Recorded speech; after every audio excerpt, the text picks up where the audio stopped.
Hello guys! First I want to apologize for the lack of content on both my accounts. Life has been slapping me hard lately. Anyways, in this video, I will show you my method of shrine grinding.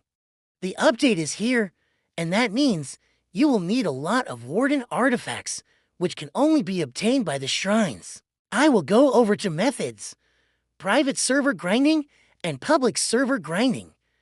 This way those unable to use a private server can still have a method. To start off, it is best to use a small species that is able to fly or burrow.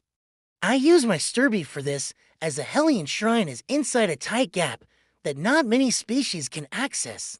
There are two types of warden artifacts, jewels and stones. Jewels can be obtained by shrines with 1,000 slots of food. These artifacts give a 30% discount to the current species price. Stones can be obtained by shrines with 50 to 750 slots of food. These artifacts give a 2% discount to the current species price. If you have a private server, you can find the meat spawners around the map. If you happen to be the only one in the server, you can continuously grab food slots and reset these spawners by leaving and rejoining the server. You can continue this process for however long you need or want. Just note that you will need an empty server to do this. The style changes when you're in a public server, however, and this usually causes people to be discouraged to continue shrines. Not only do you have to watch out for cozers, you also have to hope the server you're in isn't infected by a shrine exploiter. Things like this can tend to make shrines a tiring experience if they keep blocking your objective. But here is the method I've picked up from my friends. You'd want a flyer for this. I am using more Delium due to its reflectability. People tend to avoid messing with species with reflect, as no matter the damage, it is possible they can flee unharmed.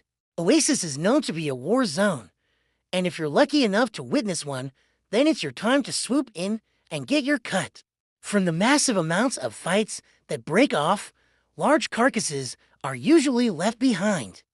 These can range from 100 to even 300 food slots. You do, however, depend on fights, and if there aren't any, I recommend taking from the spawners where no one is around or even joining a small server to ensure you have more food slots to use.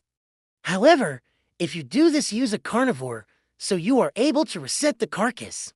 You also have to consider the fact that not a lot of people are open with sharing their kills, even if it seems like they have enough to feed a family of 10. So be alert when taking from player carcasses. That is all for this video, and I hope you enjoyed it. If you have any further questions, you are free to use the comments, and I will do my best to reply with an answer.